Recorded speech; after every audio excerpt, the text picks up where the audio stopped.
Baik pemirsa di rumah dan jamaah studi studio, kita masih di Taman Surga, tamannya orang-orang yang berilmu.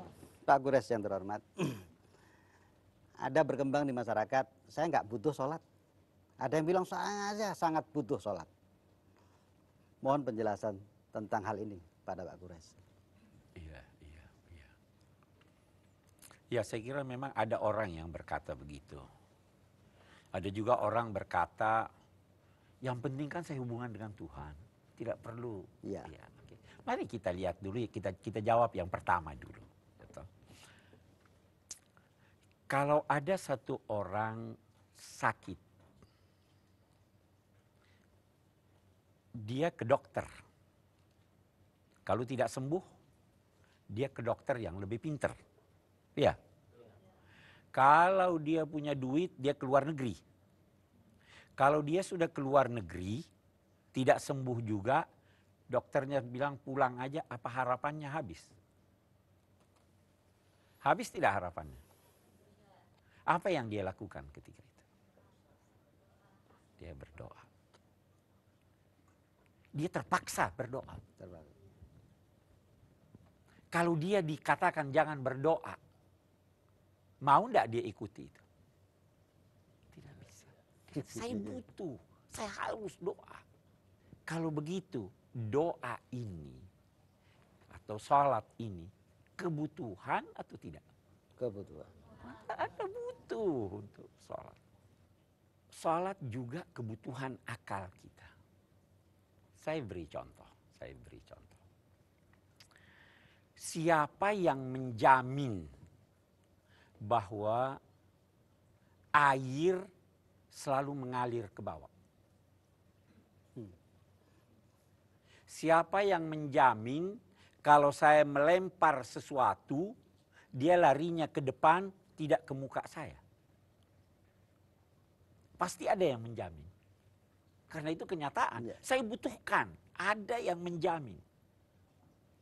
Yang menjamin itu pasti hanya satu Tuhan. Karena kalau dua, bagaimana jadinya? Yang ini mau berkata air biar ke atas, yang ini berkata air biar ke bawah. Karena saya memerlukan kepastian hukum-hukum alam ini. Itu kebutuhan ilmuwan sebelum kebutuhan orang awam. Karena saya memerlukan itu, maka berarti saya butuh untuk percaya kepada yang satu yang maha kuasa itu. Kebutuhan saya percaya kepada yang satu itu, itulah yang mengantar saya untuk sholat. Karena itu kita bisa berkata, orang modern pasti sholat. Orang ilmuwan pasti sholat. Orang yang kolot yang gak sholat. Orang yang bodoh yang tidak sholat. Yang tidak mengetahui tata kerja alam raya ini.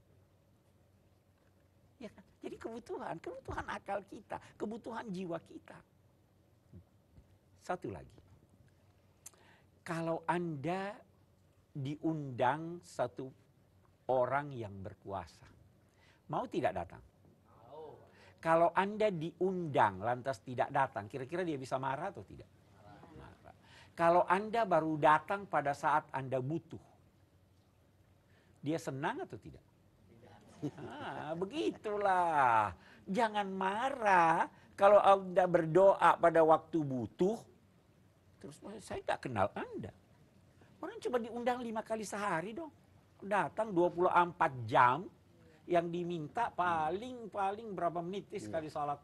Muslim berapa menit sekali sholat? 5 menit Muslim? 5 menit. 5 menit. 25 menit. 24 jam. Anda tidak mau datang. Padahal Anda butuh kepadanya. Itu kan sholat. Jadi sholat ini kita lebih banyak harus menyadari bahwa bukan kewajiban. Tapi dia itu kebutuhan. Kita butuh pada sholat. Satu lagi yang sering juga orang katakan, yang penting kan saya hubungan dengan Tuhan, tidak perlu gerak-gerik itu. Saya akan beri satu contoh. Dalam kehidupan modern sekarang ini, dalam kehidupan keseharian kita, ada yang dinamai tata cara protokoler. ada yang dinamai ketentuan. Saya ambil contoh deh. Kalau mau kirim surat, pakai perangko atau tidak? Pakai. Pakai perangko. Apa gunanya perangko? Bukan agar supaya cepat. Tidak. Itu pengganti biaya, pengganti uang. Daripada Anda bayar dengan uang, Beli perangko. ditetapkan beli perangko. Iya kan? Nah, kita ambil contoh sekarang. Kalau mau kirim surat, taruh uang di amplopnya. Sampai enggak? Tidak sampai.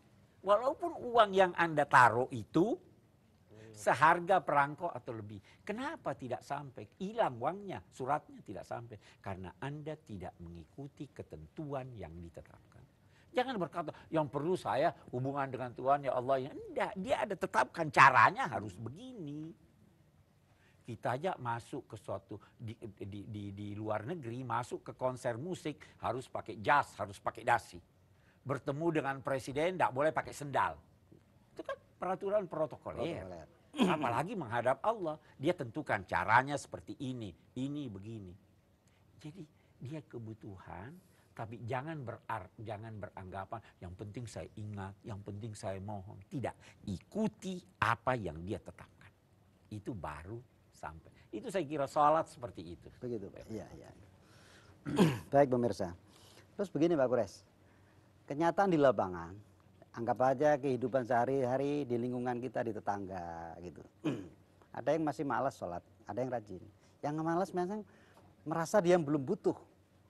Begitu kita tanya kepada yang rajin, memang sudah butuh saya. Bagaimana untuk menaikkan dari tidak butuh menjadi butuh tadi, Pak? Itu sebenarnya orang yang begitu tidak paham dirinya. Tidak Ya. tahu diri. Tidak Ya, tahu itu diri. yang dikatakan tidak tahu diri. Anggap tidak butuh. Masa orang tidak butuh pada Tuhan? Semua orang butuh, jadi harus ditanamkan di dalam benaknya bahwa dia sangat butuh kepada Tuhan. Diingatkan padanya bahwa kalau sekarang Anda merasa tidak butuh padahal Anda butuh, satu waktu Anda akan butuh, Tuhan sudah tidak dengar Anda. Iya, iya, iya. Iya. Baik pemirsa dan jamaah penonton di studio, kita akan bahas lebih dalam lagi bersama Pak Kures Shihab tentang sholat. Oleh karena itu jangan kemana-mana, tetap di Taman Surga, tamannya orang-orang yang berilmu.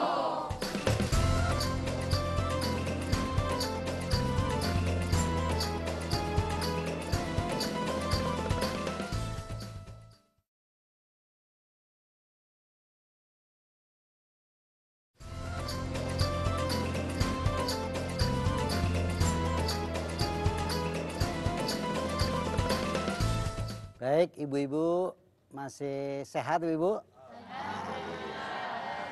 Pemirsa di rumah, kita masih di pengajian Taman Surga, tamannya orang-orang yang berilmu.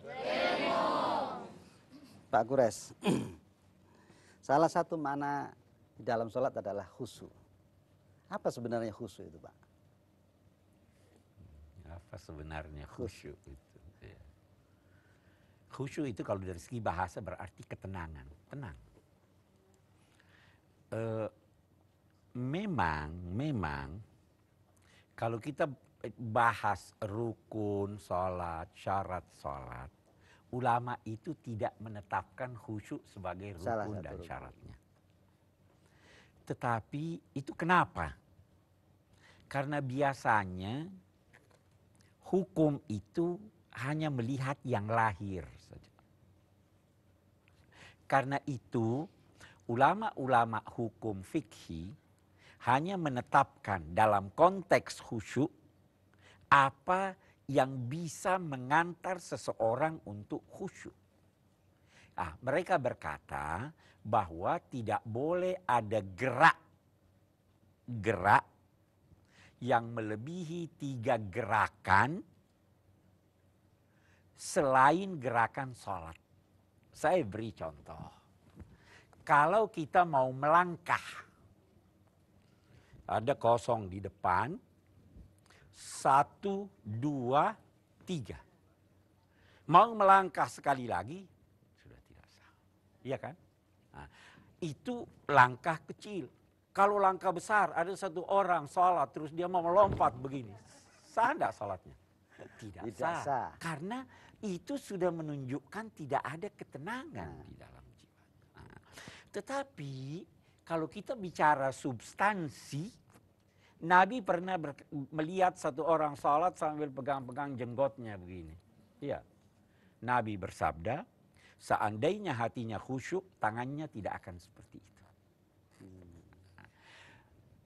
Masyarakat kita sering salah faham tentang arti khusyuk. Mereka beranggapan orang yang khusyuk itu ingatannya sudah tidak boleh kemana-mana. Sebenarnya bukan itu. Nabi pun pernah sholat, dengar ada anak kecil menangis, beliau percepat sholatnya.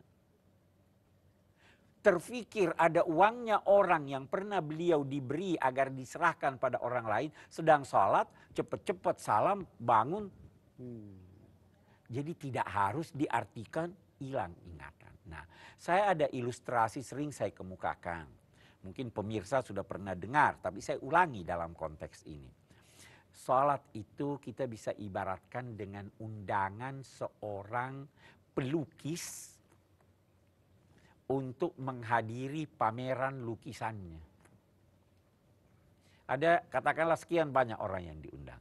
Yang pertama diundang, silahkan datang, saya punya pameran dari jam sekian sampai jam sekian. Dia terima undangannya, siapa orang ini, saya nggak mau hadir. Satu.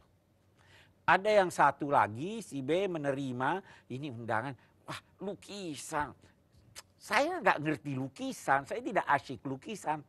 Tapi ini yang undang ya, saya segan pada yang undang. Dia datang nggak? Datang. Nah, ada yang ketiga, saya tidak ngerti lukisan.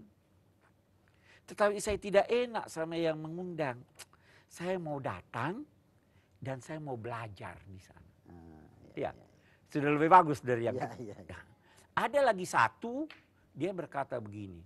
Saya ngerti lukisan, saya senang hadir ini, tapi saya bukan ahli. Maka dia pergi, sampai di sana dia lihat lukisan, ada orang ahli, ini kenapa begini ya Pak, ini kenapa begini ya Pak, ini dia datang.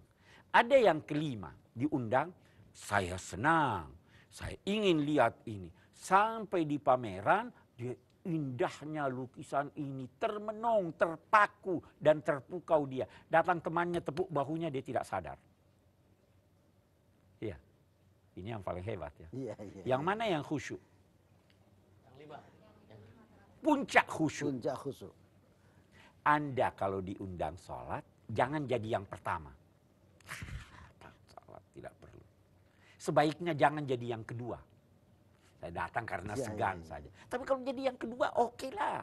Yang paling baik itu dalam konteks pemula adalah saya mau datang belajar. Saya mau datang berusaha berhubungan dengan Allah. Itu arti khusyuk. Sekarang dari Ibu atau Bapak, silakan. Silakan, Bu. Ya, nama saya Ibu Sukirni. Apa saja yang membatalkan sholat selain buang air, buang kentut, Bu, angin, buang angin gitu loh Pak ya. Terus udah itu kalau misalkan kita lagi sholat, keadaan sholat nih, misalkan sholat zuhur 4 rakaat, baru dapat 2 rakaat. Terus misalkan ada tamu, assalamualaikum, terus bagaimana sikap kita, apakah itu mengurangi kekhusyukan kita gitu Pak. Terima kasih.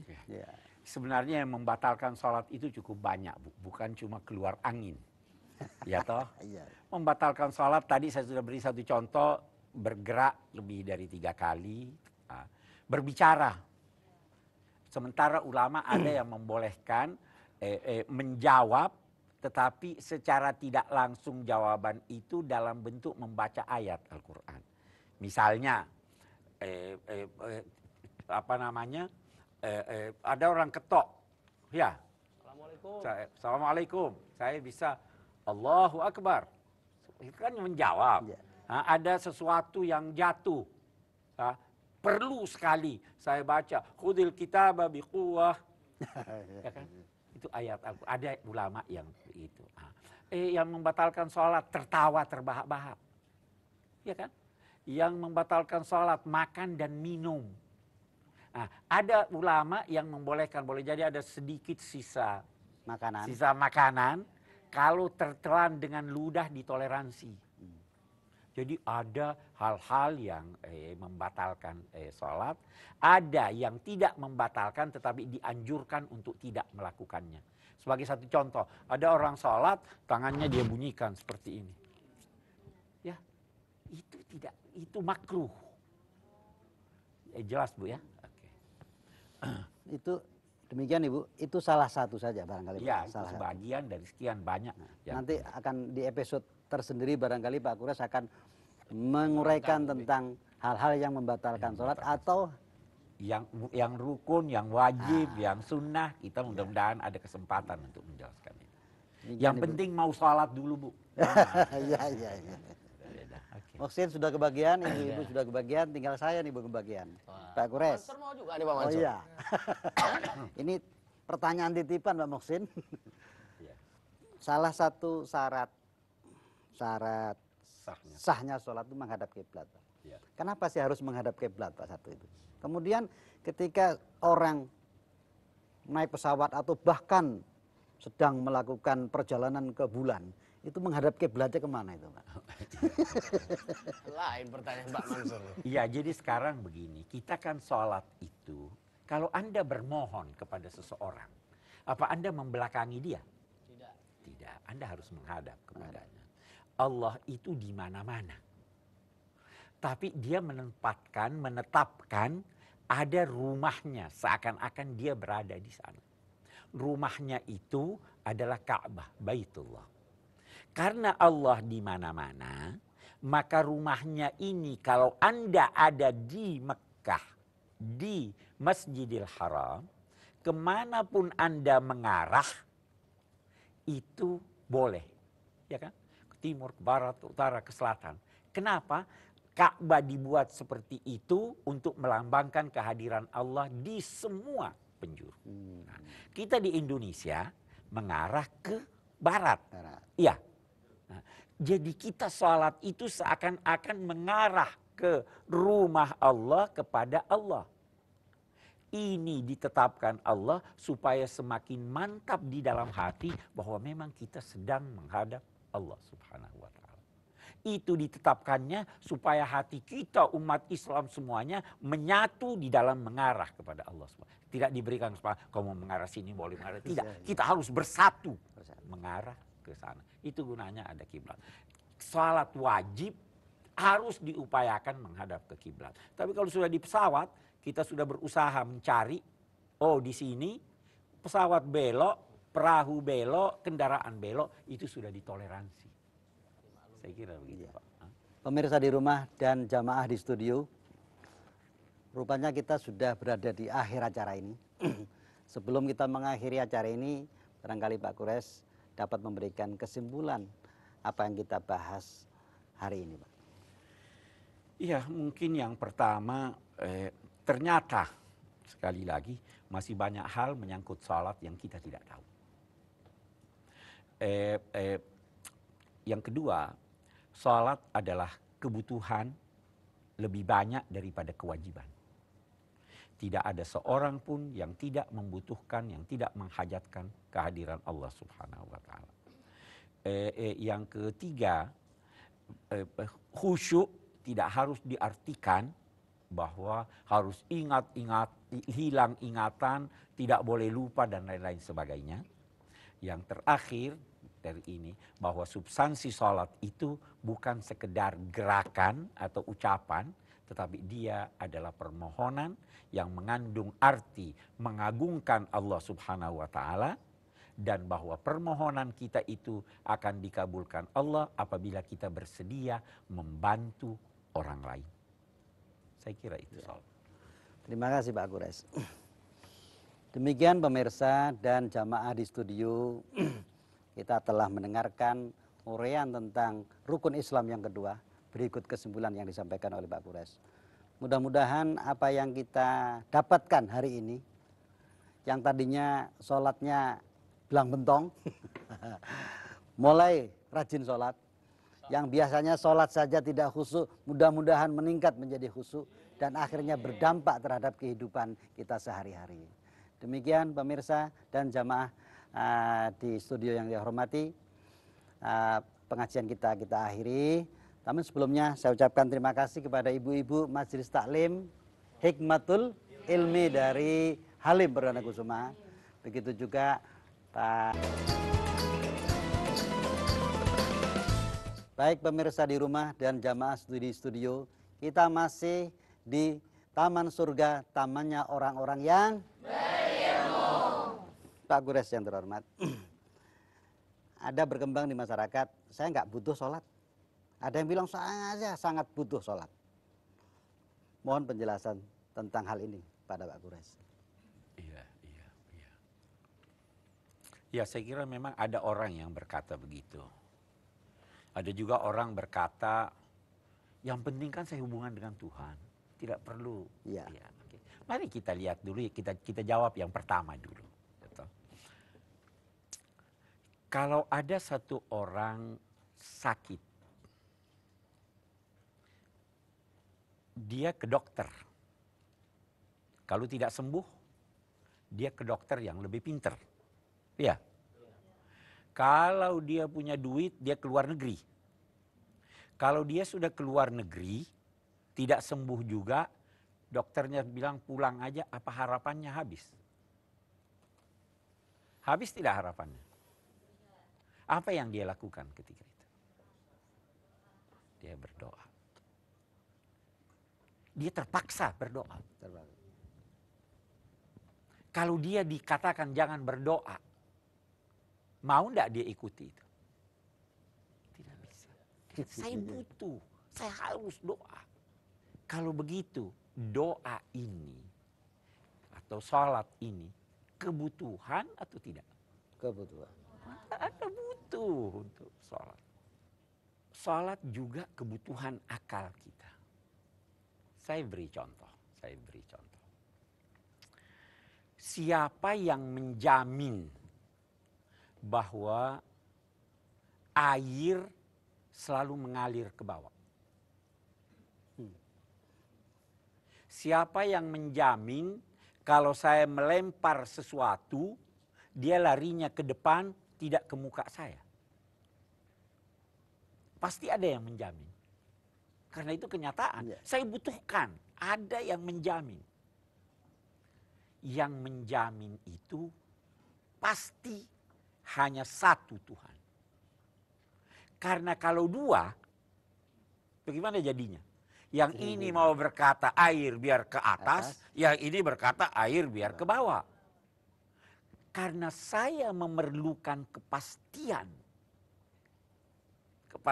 hukum-hukum alam ini. Itu kebutuhan ilmuwan sebelum kebutuhan orang awam. Karena saya memerlukan itu, maka berarti saya butuh untuk percaya kepada yang satu yang maha kuasa itu. Kebutuhan saya percaya kepada yang satu itu, itulah yang mengantar saya untuk sholat. Karena itu kita bisa berkata, orang modern pasti sholat. Orang ilmuwan pasti sholat. Orang yang kolot yang gak sholat. Orang yang bodoh yang tidak sholat. Yang tidak mengetahui tata kerja alam raya ini. Ya kan? Jadi kebutuhan akal kita, kebutuhan jiwa kita. Satu lagi. Kalau Anda diundang satu orang yang berkuasa, mau tidak datang? Kalau Anda diundang lantas tidak datang, kira-kira dia bisa marah atau tidak? Marah. Kalau Anda baru datang pada saat Anda butuh, dia senang atau tidak? Begitulah. Jangan marah kalau Anda berdoa pada waktu butuh, terus saya nggak kenal Anda. Orang coba diundang 5 kali sehari dong. Datang 24 jam. Yang diminta paling berapa menit sekali sholat. Muhsin berapa menit sekali sholat? 5 menit Muhsin? 5 menit. 5 menit. 25 menit. 24 jam Anda tidak mau datang. Padahal Anda butuh kepadanya. Itu kan sholat. Iya, Jadi sholat ini kita lebih banyak harus menyadari bahwa bukan kewajiban. Tapi dia itu kebutuhan. Kita butuh pada sholat. Nah, satu lagi yang sering juga orang katakan, yang penting kan saya hubungan dengan Tuhan, tidak perlu gerak-gerik itu. Nah, saya akan beri satu contoh. Dalam kehidupan modern sekarang ini, dalam kehidupan keseharian kita, ada yang dinamai tata cara protokoler. Ada yang dinamai ketentuan. Saya ambil contoh deh. Kalau mau kirim surat, pakai perangko atau tidak? Pakai. Pakai perangko. Apa gunanya perangko? Bukan agar supaya cepat. Tidak. Itu pengganti biaya, pengganti uang. Daripada Anda bayar dengan uang, Beli perangko. ditetapkan beli perangko. Iya kan? Nah, kita ambil contoh sekarang. Kalau mau kirim surat, taruh uang di amplopnya. Sampai enggak? Tidak sampai. Walaupun uang yang Anda taruh itu seharga perangko atau lebih. Kenapa tidak sampai? Hilang uangnya, suratnya tidak sampai. Karena Anda tidak mengikuti ketentuan yang ditetapkan. Jangan berkata, yang perlu saya hubungan dengan Tuhan, ya Allah. Ya, enggak, dia ada tetapkan caranya harus begini. Kita aja masuk ke suatu, di luar negeri, masuk ke konser musik, harus pakai jas, harus pakai dasi. Bertemu dengan presiden, tidak boleh pakai sendal. Itu kan peraturan protokoler. Apalagi menghadap Allah, dia tentukan caranya seperti ini begini. Jadi dia kebutuhan, tapi jangan beranggapan yang penting saya ingat, yang penting saya mohon. Tidak, ikuti apa yang dia tetapkan. Itu baru sampai. Itu saya kira sholat seperti itu. Begitu Pak. Iya. Baik pemirsa. Terus begini Pak Kures, kenyataan di lapangan, anggap aja kehidupan sehari-hari di lingkungan kita, di tetangga gitu. Ada yang masih malas sholat, ada yang rajin. Yang malas memang merasa dia belum butuh. Begitu kita tanya kepada yang rajin, memang sudah butuh saya. Bagaimana untuk menaikkan dari tidak butuh menjadi butuh tadi Pak? Itu sebenarnya orang yang begitu tidak paham dirinya. Tidak tahu diri. Itu yang dikatakan tidak tahu diri. Anggap tidak butuh. Masa orang tidak butuh pada Tuhan? Semua orang butuh, jadi harus ditanamkan di dalam benaknya bahwa dia sangat butuh kepada Tuhan. Diingatkan padanya bahwa kalau sekarang Anda merasa tidak butuh padahal Anda butuh, satu waktu Anda akan butuh, Tuhan sudah tidak dengar Anda. Iya.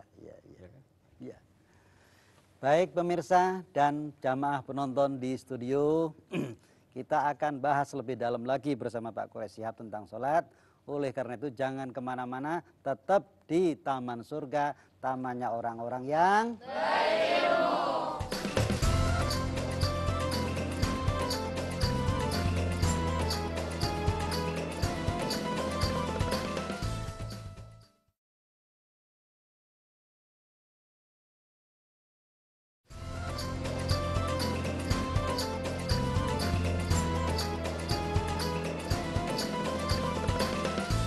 Baik, ibu-ibu masih sehat ibu? Pemirsa di rumah, kita masih di pengajian Taman Surga, tamannya orang-orang yang berilmu. Pak Kures, salah satu makna di dalam sholat adalah khusyuk. Apa sebenarnya khusyuk itu Pak? Apa sebenarnya khusyuk itu? Khusyuk itu kalau dari segi bahasa berarti ketenangan, tenang. Memang kalau kita bahas rukun sholat, syarat sholat, ulama itu tidak menetapkan khusyuk sebagai rukun dan syaratnya. Tetapi itu kenapa? Karena biasanya hukum itu hanya melihat yang lahir saja. Karena itu ulama-ulama hukum fikih hanya menetapkan dalam konteks khusyuk apa yang bisa mengantar seseorang untuk khusyuk. Mereka berkata bahwa tidak boleh ada gerak yang melebihi 3 gerakan selain gerakan sholat. Saya beri contoh. Kalau kita mau melangkah, ada kosong di depan, 1, 2, 3. Mau melangkah sekali lagi, sudah tidak sah. Iya kan? Itu langkah kecil. Kalau langkah besar, ada satu orang sholat, terus dia mau melompat begini. Sah enggak sholatnya? Tidak sah. Karena itu sudah menunjukkan tidak ada ketenangan di dalam jiwa. Tetapi kalau kita bicara substansi, Nabi pernah melihat satu orang sholat sambil pegang-pegang jenggotnya begini. Iya. Nabi bersabda, seandainya hatinya khusyuk, tangannya tidak akan seperti itu. Masyarakat kita sering salah faham tentang arti khusyuk. Mereka beranggapan orang yang khusyuk itu ingatannya sudah tidak boleh kemana-mana. Sebenarnya bukan itu. Nabi pun pernah sholat, dengar ada anak kecil menangis, beliau percepat sholatnya. Terfikir ada uangnya orang yang pernah beliau diberi agar diserahkan pada orang lain, sedang sholat, cepat-cepat salam, bangun. Jadi tidak harus diartikan hilang ingatan. Nah, saya ada ilustrasi sering saya kemukakan. Mungkin pemirsa sudah pernah dengar, tapi saya ulangi dalam konteks ini. Sholat itu kita bisa ibaratkan dengan undangan seorang pelukis untuk menghadiri pameran lukisannya. Ada katakanlah sekian banyak orang yang diundang. Yang pertama diundang, silahkan datang, saya punya pameran dari jam sekian sampai jam sekian. Dia terima undangannya, siapa orang ini, saya nggak mau hadir. Satu. Ada yang satu lagi, si B menerima, ini undangan, lukisan. Saya nggak ngerti lukisan, saya tidak asyik lukisan. Tapi ini yang undang ya, saya segan pada yang undang. Dia datang nggak? Datang. Ada yang ketiga, saya tidak ngerti lukisan. Tetapi saya tidak enak sama yang mengundang. Saya mau datang dan saya mau belajar di sana. Sudah lebih bagus dari yang ketiga. Ada lagi satu, dia berkata begini, saya ngerti lukisan, saya senang hadir ini, tapi saya bukan ahli. Maka dia pergi, sampai di sana dia lihat lukisan, ada orang ahli, ini kenapa begini ya Pak, ini kenapa begini ya Pak, ini dia datang.